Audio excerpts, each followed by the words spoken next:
Hi, this is Brasscheck, and we're going to have a really interesting conversation here. And I was just talking with my guest before the call. This is a topic that is very difficult to wrap one's mind around.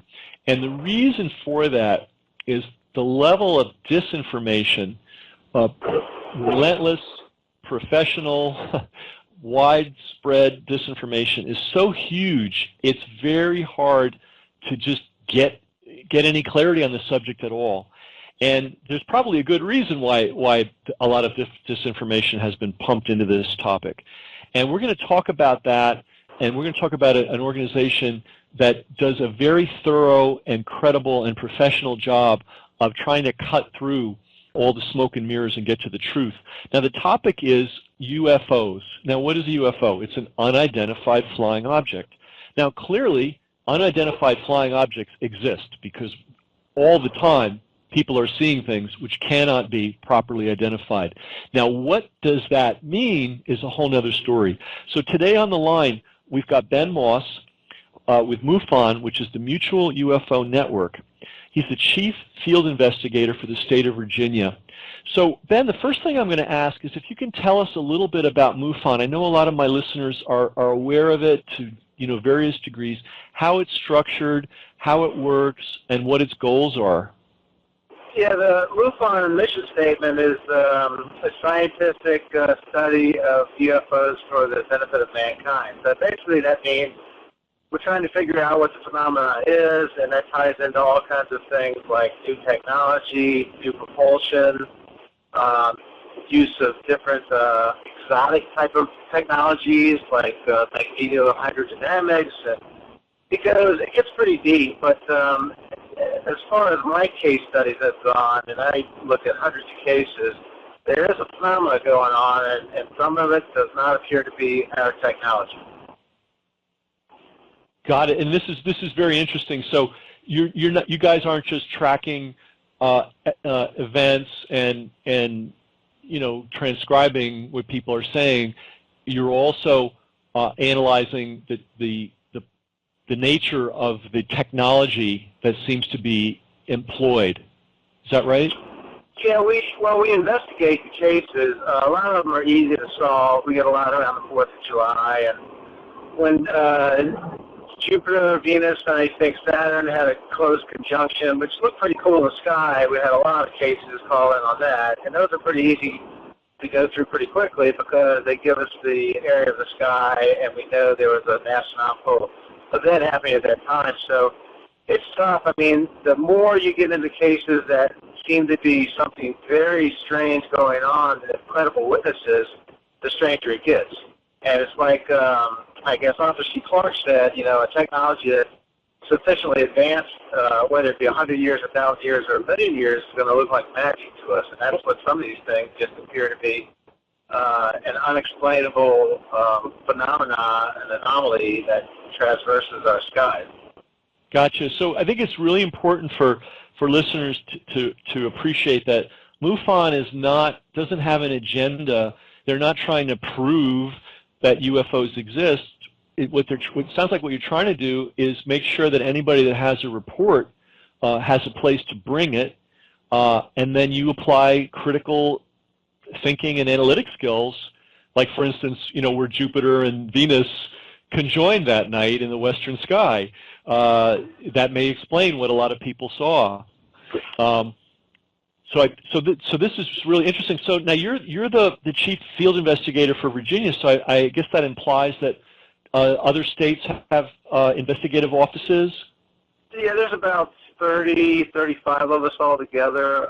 We're in every state, but it's hard to organize each state. So sometimes we cross over. I'm a member of the Strategic Rapid Response Team, STAR team, so I can take cases in other states that are high profile. But what we try to do is, the days of hoaxing a lot of things have gotten a lot more difficult with the advent of drones and CGI and things like that. So there's certain criteria that I follow that tell me when I've got something pretty interesting on my hands or when I'm dealing with something that somebody's just kind of making stuff up. Gotcha. And I imagine, like in every other field of endeavor, sometimes people do make stuff up. or they're genuinely confused by a natural phenomenon. And if people want to learn more about MUFON and they want to get into this a little deeper, does your organization have a website they can go to? Yeah, there's two. There's www.mufon.com, and then there's our state website, which is the same, except for it's MUFONVA for Virginia.com. Gotcha. So, and go ahead. Yeah, it's just each state has an organization that tries to take cases. I assign cases, I work cases, I have a team of investigators I work with. A lot of them have government intelligence backgrounds, military backgrounds, Air Force backgrounds. So we've got some good people in the state of Virginia working on the cases. And the first thing we try to do is prove that it's either a hoax, astronomical phenomena, weather phenomena, or a man-made object. Because that's most of the time that's what they are. Great. And so based on MUFON's analysis, most of the things that are reported, in fact, are explainable, and yet there are things that can't be explained. And I want to get into that a little bit later, maybe some of the more interesting things that have come up in recent times. But the reason you got in touch with us, and I'm really glad you did, is that we ran a video about the subject of UFOs, and there were some claims made on the video that you want to respond to, and maybe and offer some more information about. So, do you know which ones we're talking about there? Yeah, I don't want to come across too harsh, but a lot of times people read something and they read just some random explanation for something, and then they buy into it, and they spread that across the internet or wherever. Oh yeah, that was a balloon, or oh yeah, that was a hoax. So the piece that came up was, I like the gentleman's video. It's just that when he started talking about the Trent photographs, Paul Trent photographed a UFO in 1950 in McKinsville, and he went along with saying that was proof to be a hoax with a string from a wire, and that's never, ever been proved to be a hoax. And the things I point out is, no matter how many people say it's hanging from a wire, there's no picture of the wire. There's no wire ever been seen in the resolution of the image.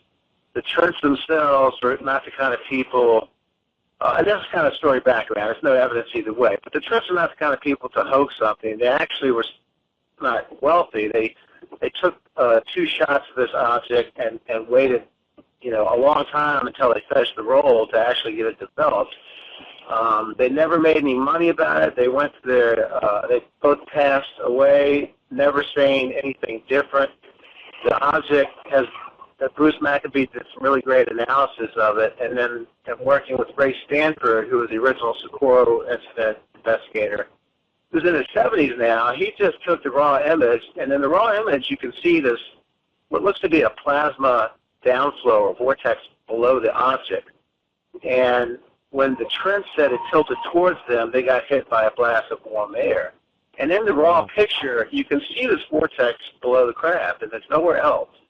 Nobody in them, especially in the 50s, would know anything about plasma coming from, an exotic vehicle, nor would they put that into the image or know how to, or even think about it. So that's one of the examples I say when we see certain types of evidence of exotic propulsion, those are usually much more interesting as an object in the sky that could be anything. So the fact that there's this, and when you take the image, you just contrast it a little bit, there's also a thermal path that this thing makes through the sky that coincides with the direction that they said it came from. On top of that, their father saw it, and they reported multiple sightings in that area. So they didn't do it for the money because they never made any money. The camera roll actually sat under a sofa for a while, and somebody developed it, and then the pictures were in the window of a shop. But most of the reasons for hoaxing things are notoriety, money. They never wanted any of that. They probably weren't that interested in it because they didn't get the film developed for a long time. So the fact that when we analyzed, and we didn't do anything to the picture except use some high contrast, you can, in the raw image, you can see that the plasma vortex under the vehicle, and then the transmission that they got hit by a blast of warm air when it tilted towards them, which would explain that image.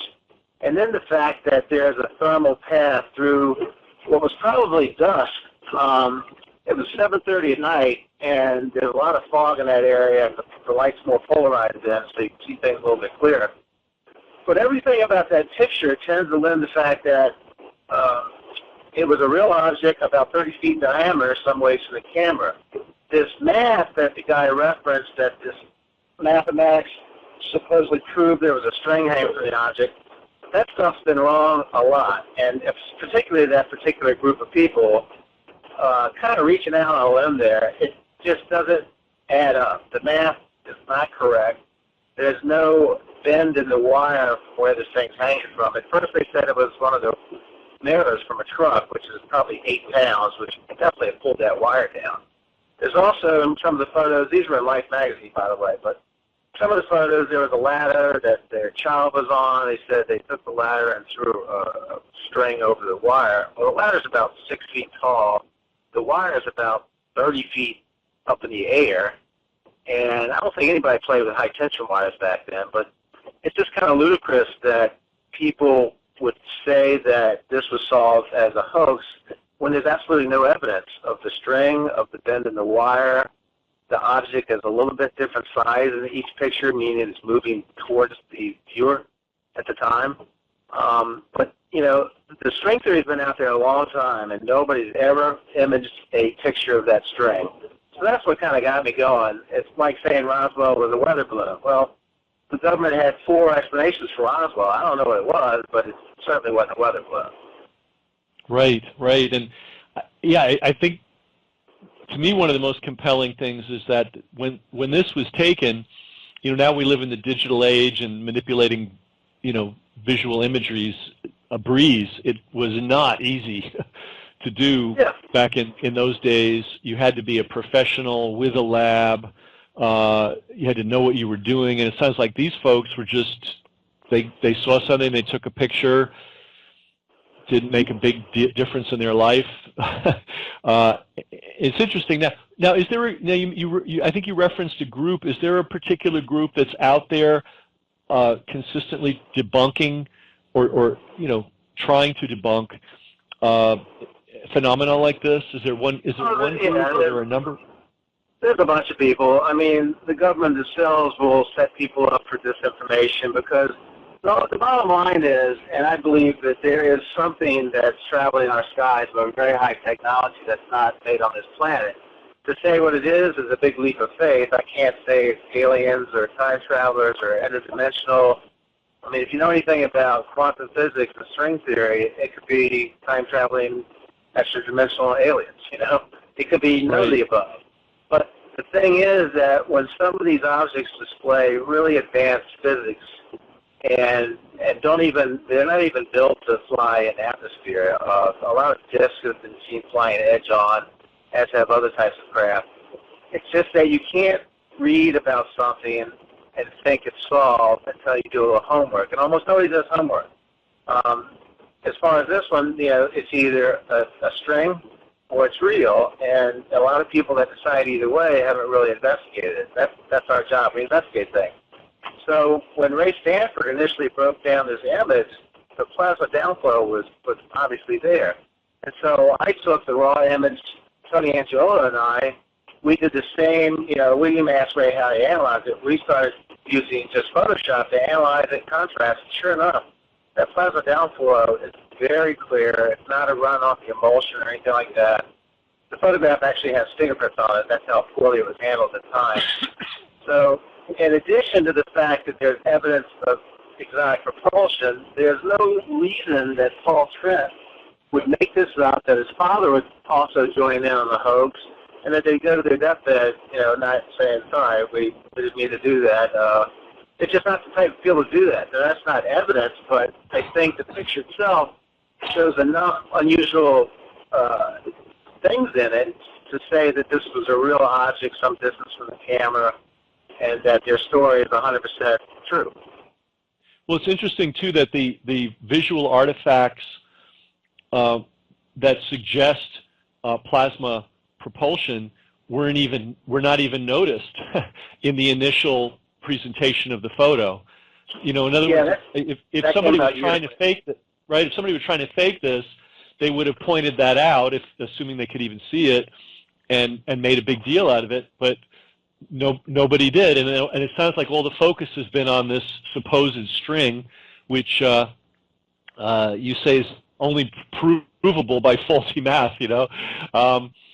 Yeah, it's a tricky situation when somebody puts out a simplistic answer when the real answer is a lot more complicated and takes more time to describe. So thank you for clarifying that for us. Sure. It's really very helpful. And let me ask you this. So obviously nobody knows. Well, let's put it this way. We know that a percentage of these unexplainable phenomenon are unexplainable. They're not weather, they're not stars, they're not atmospheric phenomenon, they're not planes, they're not weather balloons. There's something else, and then by the nature of the behavior of these things, they seem to be operating with a different set of engineering than we're familiar with currently. And then the question is, who's making these things? This is something that comes up a lot. In fact, I just watched a program a couple of days ago about this. There's some belief that maybe this is a holdover from technology that the Nazis developed during their ascension. That they were involved in a very different form of science and engineering than we're used to or familiar with. Do you have any thoughts on that? I'm just curious. Well, the Nazis were on the right path. They were so far ahead of everybody else. A couple more months, they would have had. They built the first jet planes. They built, von Braun designed the B-2 rocket, the B-1, B-2, which was the basis for our Apollo rocket that got us to the moon. So they were way ahead of everybody else, every other country as far as their technology. Making the leap, I know they were looking at, the Horton brothers had a delta-shaped craft. There were saucer designs that were made, but I've never seen evidence that any of us, and the Air Force did this too, the Avro car, every saucer design I saw just didn't function that well, the jet engine, whereas if some of these things are using what we think is manipulating gravity, then that's just something we're a long ways from. If these things are somehow able to manipulate gravity, they can manipulate time and space, they can operate in compressed time, which is showing up in some of the film that I've seen where something that might happen to them over 5 minutes or 10 minutes inside these craft is a quarter of a second to us. And so they might actually be able to touch down, mess with somebody, and then actually use that to propel. If we talk about compressed time and things like that, it gets very complicated. But if you understand some things about physics, gravity does that. Einstein proved it when it's in space. So Einstein proved that when he photographed stars behind the sun that shouldn't be visible, but the sun was bending the space and allows you to see behind it. So if it has like a mini wormhole or able to capture that type of energy, because this type of propulsion takes a lot of energy that we haven't discovered yet, then, even if one crashed and we got all the pieces to it, which may or may not have happened before, we still wouldn't figure it out. I always use the analogy of giving Leonardo da Vinci an iPhone. You can give him 1,000 years and they'll never figure that out. He'll never figure out how it works. You won't figure out what a computer chip is.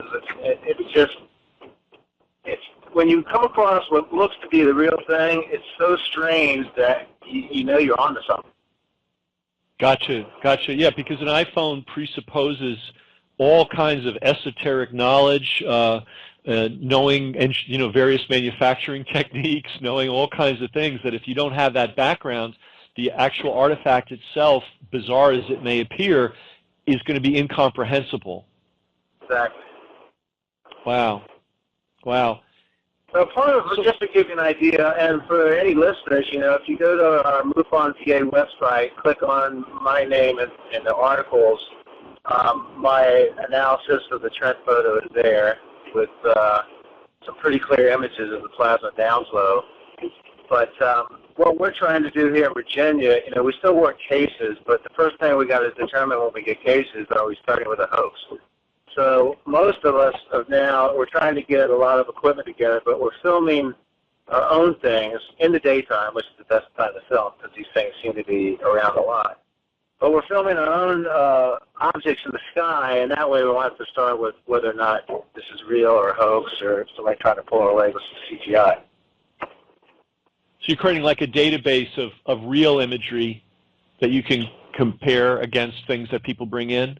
Correct. Because in one piece of footage that hasn't been made public yet, and I'm working hard to get it out, I just can't say a lot about it, but the footage shows the fact that this large craft was using a plasma beam in the direction of travel, and a well-known aeronautical engineer looked at this footage and then went back and wrote a breakthrough propulsion paper called the air spike. And what they discovered in the lab was if you shoot a beam of energy, in this case I think they used a rod that was energized, but when you shoot energy in front of these craft, it actually creates a vacuum in space where there's no air to push against, thus you can travel much faster, you don't break the sound barrier. And the evidence was in this film where this scientist watched it and then went through and started designing. If you just Google air spike, it'll give you all the data about how we're incorporating that into a lot of our missions to the moons, to the planets, to a lot of our technology, so that you don't have to push air out of the way. And that's a lot of resistance to all of a sudden not have to deal with, and gives you much faster speeds and silent flying. It's pretty involved. It's using some of these images produce Faraday rings, and they have magnetic venting around them where they're definitely warping the air. They have Doppler images, which would happen if you're moving so fast that you're in several places at once, like quantum physics has shown that an object can be in two places at once, and light is both a particle and a wave. So it's very interesting that even though it has been a CGI, there's certain things in some of these photographs, and applying new technology to old photographs is a way to pull some of this out, but you'll see some images that have evidence of this type of technology, but they were taken a long time ago when nobody even thought of plasma beams and Faraday rings and magnetic venting and that kind of thing. Got it. Got it. Yeah, I mean, we don't think about air as being dense, but air is pretty dense, and it is a fluid. And if you're trying to go at high speed through this fluid, it creates a lot of resistance. So if you could somehow neutralize that, that would be huge. Yeah, and the air spike bends the shock wave around the object instead of plowing through it, because when you reach about 770 miles an hour, which is the speed of sound, that's where you hear the sonic boom, because you're pushing through that barrier that's created around your aircraft. So sure. It's like going in space. In space, you can go, as long as your engine is producing thrust, you can keep increasing your speed to infinity. Mm-hmm. Theoretically. And also, theoretically, but if you're mastering gravity, this whole thing about not going faster than light might not be true anymore. And even Kakao and some of the famous physics, particle physics, and all these guys that are really sharp understand that. There are ways that you don't necessarily have to travel with space. If you fold space, speed of light is not an unbreakable barrier. If you're not actually, it's called traveling through hyperspace. But a lot of the images that we're seeing are showing us this science, and we're getting more info because of what these things are doing. Got it. So this is fascinating. So the old pictures and current stuff, but old pictures too, are starting to make more sense as we understand more about science and engineering in general. Correct. Wow. A lot of the old pictures, I mean, there's a lot of guys, Billy Meyer and Adamski and all that take their photographs through tires, rims in the air, and frisbees, whatever. And those are easy now using new technology to expose, but sometimes you get an image that has a lot of properties in it that a hoaxer wouldn't have thought of in 1950, 1952, 1948. So it's interesting to look at these on a computer and pull out things that no one would have thought of to put in a hoax in the 50s. Gotcha. Yeah, I mean, in the 50s, maybe somebody would hang, a hubcap from a tree, yep. but predict, plasma fields and all these other things, and embed those things in your image. I mean, we're talking about pretty darn near impossible. I mean, if someone were that intelligent, they would use their mind for something more productive, Exactly. Very interesting. Are there any interesting cases of things in recent weeks or months that you can talk about that have really caused everybody to scratch their head and say, we really can't say what this is? Well, we investigated. We're actually presenting in the Dallas Expo, and we presented at Mufon's National Symposium last year. We've been working almost 3 years on the Socorro incident of 1964. That was investigated by Project Blue Book of the Air Force, and it's one of the 701 cases that's still classified as an unknown. What's interesting about that case is a police officer saw a landed egg-shaped craft with two small beings the size of 10-year-old boys next to it when he thought he had found an overturned vehicle or airplane in 1964 in Socorro, New Mexico. And what's interesting about that case is that the Air Force couldn't solve it, and they went to great lengths. We have the Blue Book file that show the President was asking, Joint Chief of Staff was involved, the CIA, the FBI, Dr. Hynek and a friend of mine, Ray Stanford, were on site investigating this at the time, and no one could come up with an explanation. There was no earthly, Hughes, Bell, White Sands, Alamogordo. None of these places had an object that was egg-shaped that flew silently with a blue flame, which was observed in 64 or even now. And in our presentation, we show a model. There was a 2010 launch of a model that's supposed to land on the asteroids. That's kind of that shape with four girder-like legs, which this object had, but it blew up on takeoff. Nobody was in it, but if we had something in 1964 like the Socorro incident, we certainly wouldn't be flying something in 2010 that blows up on the launch pad, because that's a propellant-based object, whereas the object in Socorro in 64 was using, it wasn't a propellant-based, it didn't blast flame or anything, it was just a blue knifing flame that lifted off the ground, then the blue flame went away, it was hovering silently, then it accelerated to supersonic speed, probably 20 miles in the next 3 to 4 minutes. Wow. And pilots report seeing things like this not infrequently. Is that correct? Well, pilots usually will talk about it after they retire, because when they report it when they're on duty, they end up flying a desk, which means they got demoted. And there's several instances of that. The Japan airline flight that was followed by a huge object that had smaller objects coming out of it that was painted by 3 different radar. I believe he lost his job after he talked about it. So what's interesting, and I've had this happen whenever I go to the airport, I start talking to people. I talked to a gentleman that was in line with me who was a pilot. And when somebody starts a story like this, like he did, well, I'm going to tell you a story, but you can't use my name. Then I know I'm going to get a really good story that he's never going to report to anybody. He's just going to tell me anonymously.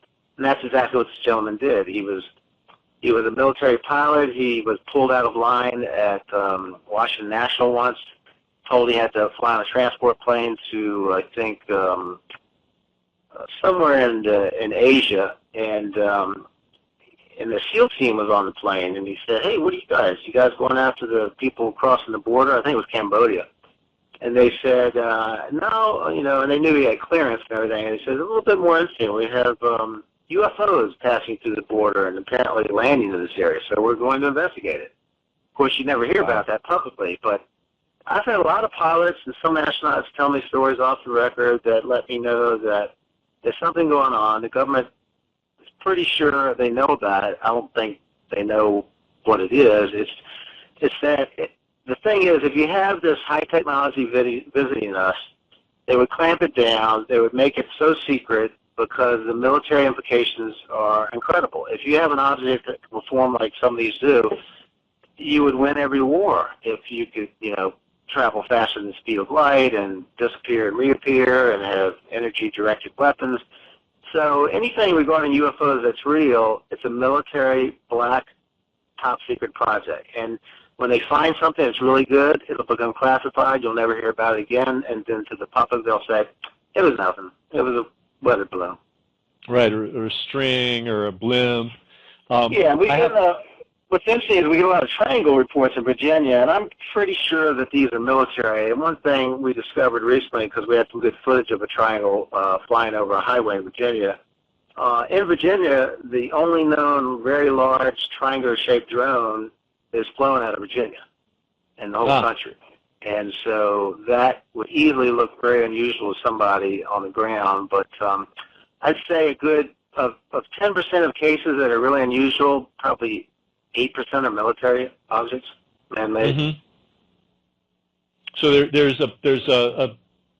there's a potential military reality, because that's another theory that I hear often, is that all this stuff is U.S. military, and they don't want us to know they've got it. But clearly, something that's flying via plasma and is probably beyond current engineering. Yeah, and you have to, I think, I'm pretty sure there was life on Mars. There might be life under the oceans of Europa, but if either case is true, then mathematically there's life everywhere. And the Drake equation postulates that there's probably 100 million civilizations just in our Milky Way galaxy, and there's over 2 trillion galaxies in the universe, then life is everywhere. So there's a possibility that we've been visited by several different species that are in different levels of their own technology.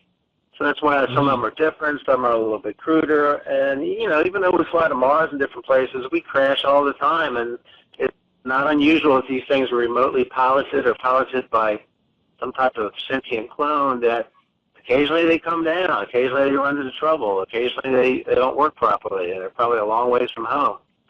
So it's interesting because if you look at where we were 200 years ago, nobody could have predicted where we are now. Imagine a civilization that's 500,000 years ahead of us. Yeah. You can't even imagine it. First of all, they have to survive their own atomic age and survive their own wars and make it to space, which a lot of civilizations probably don't survive that, and we're still in that window where, we don't know if we'll survive our own atomic age, because it would make sense that if there are others out there and they know of us, they would monitor us because we're very militaristic, we're killing each other in droves, and so they don't want that kind of, species flying out into space, starting to colonize planets, because we're just not very good, we're not good to each other, so how are we going to be good to anyone else? Gotcha. About people seeing things and not wanting to talk about them, I have a cousin who was very active in the merchant marine, which means he was out at sea a lot. And he says it was really common out in the middle of the Atlantic or, one of these oceans at night to see all kinds of crazy light shows that made no sense. But he had no motivation to, report them or spread the fact that he'd seen them to anybody. He mentioned it to me casually, and he just shrugged his shoulders, and that was it. But, what the heck? I mean, how could there be a light show in the middle of the Atlantic in the middle of the night, But there's an example of a guy that saw something that, and he said it persisted for about a half hour, and it was these light spheres that were just sort of swirling around and going up and down and left and right and just sort of fooling around. And he didn't know what to make of it. His fellow sailors didn't know what to make of it, and there was no motivation for any of them to report it because who are they going to report it to? They didn't know about MUFON, and there's a lot of discouragement for people. Hey, if you see, don't let people think you're crazy. I'm sure police don't get rewarded for reporting bizarre, unexplainable things. No, military especially. You don't want to open your mouth. And if you're in the military, you're probably told you didn't see that, and that's the last time we want to hear about it. Exactly. Very interesting. Very interesting. Well, can you give us again the website for people that want to go deeper into this? www.mufon.com. There's the MUFON worldwide website. Our local website is MUFONVA.com, and we've written a bunch of articles. We have a lot of our presentations. We have a lot of data. And you know, we were both on the Hangar One TV show, which gave us some opportunities to meet more people. We're going to be on Discovery Channel's NASA's Unexplained Files starting in February, but we're not the kind of people that want to, I tell people if you get into UFOs to become rich and famous, you're going to be poor and unknown. It's not our motivation. Our motivation is to seek the truth, discover the truth, but by being on these shows and doing radio shows and doing a lot of presentations that we do, we meet other like-minded people and we kind of pool our resources because we always need a good astrophysicist. We always need a good engineer and scientists to look at some of the data because I'm not an expert at breaking down, footage. I know how to do it with Photoshop, but I'd rather have an optical physicist do something like that. Just like with metal, things like that. You need somebody that's their PhD study, and usually it's best to give them material and not tell them where it's from and just have them say, what do you think of this? And that happened at Socorro when some metal scrapings off one of the landing gears was in a rock, and Ray took it to Goddard. The scientist there said, this is a zinc iron alloy, but the way it's combined doesn't conform to any chart on Earth, including Russia and the United States, of metals and how they're combined. And he was real excited about the fact that might prove that this thing was not made in this world, but then he got clamped down on and nobody ever heard from him again, and the metal disappeared. So it's a fascinating case, and we've done some presentations on that, which are out on YouTube, things like that.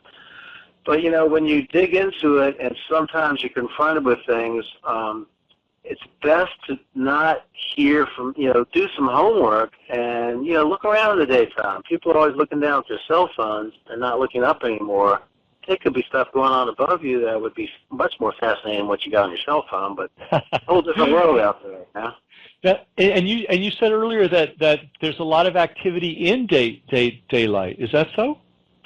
Yeah, the best time at night when you film things, you got to light in the sky. It could be anything. Bugs close to the camera that are self-illuminating can look like a great object flying by at great speed, but it's a lightning bug that was an inch from your aperture.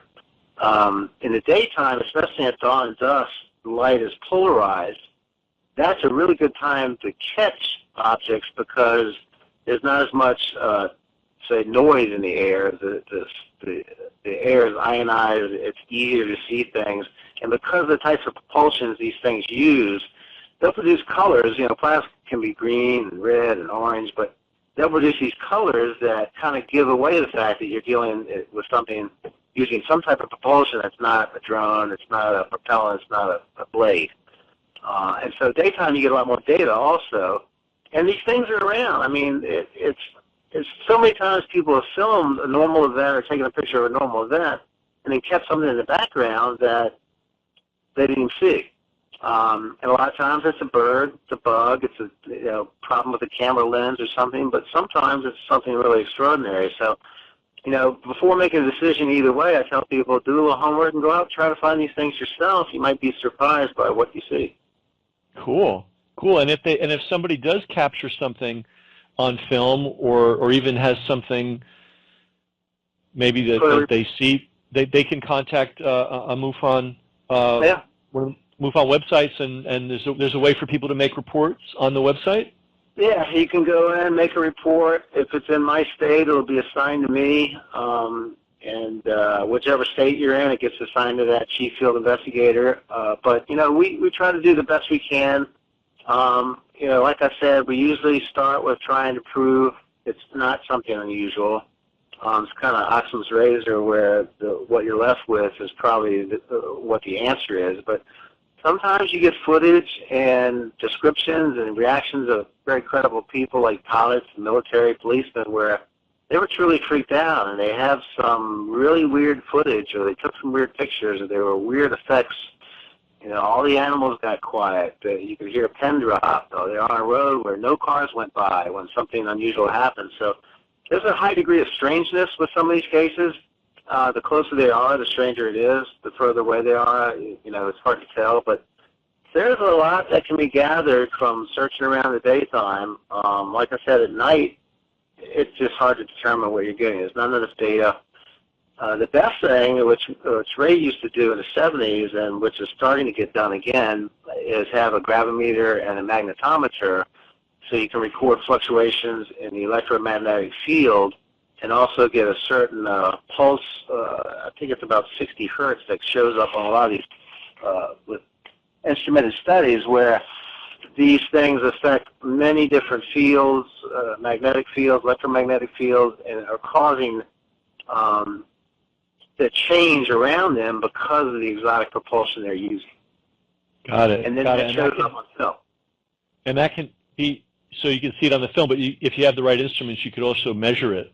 Right. You can say, all right, at this point in the film, we were getting this data from the magnetometer, and this thing was screeching, you know, there was a big change in the electromagnetic field. Then you've got 2 points of data, and with the gravitometer, you have 3 points of data, and, you know, cameras are a lot more sophisticated. They can pick up a lot more information. So when you get more than 1 point of data, which is a film or a photograph or a witness, that helps a lot in determining the validity of some of these cases. Cool. Well, you know, earlier when at the very beginning of this, you gave the mission statement of MUFON, and part of it was, I think you said, in the service of humanity, right? For the benefit for the benefit of humanity, and I really have to say, based on, you know, talking with you, that it sure sounds like that's what you guys are doing. You're just trying to figure out what's going on. You don't have an axe to grind.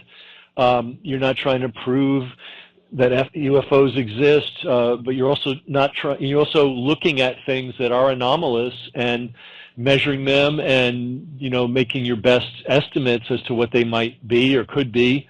And I think it's fascinating that, for me, that these old photographs and these old accounts are making more and more sense as we become more sophisticated in science and engineering. That's just really, really eye-opening to me.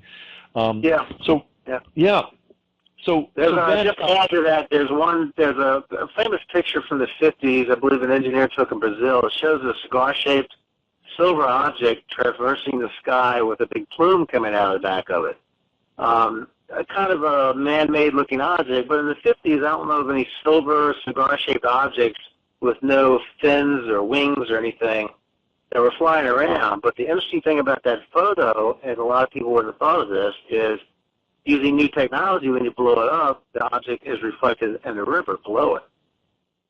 And that's hard to fake. And it's like these 50s photos. So you got kind of, a little bit more evidence in that picture when you blew it up to see that that thing was reflected in the river, and it was probably several miles away from the photographer. But it's a big shot. It's very impressive. Looks like a missile without any wings, but in the 50s, it's just kind of strange. Yeah, yeah. Well, very interesting topic, and I for one am glad that there's a group that's approaching it in such a serious, rigorous way. And it's neat that you're building a community of scientists and engineers who can help not only interpret the data, but, you know, try to explain possibly what some of these technologies are based on. So we've been talking to Ben Moss of MUFON, which is the Mutual UFO Network. He's the chief field investigator of Virginia. And Ben, thank you so much for taking the time to explain this to us. And I want to encourage everybody that's interested in this topic. It sure sounds like MUFON is a great group that's approaching this in a very serious, sober-minded, rigorous way.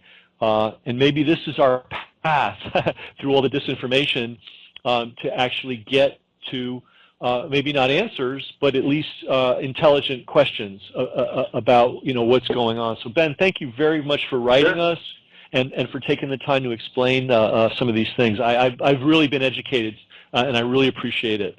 I appreciate you having me on. Thanks for hearing my side of the story. Oh, of course. Okay, take care. All right, thank you, sir.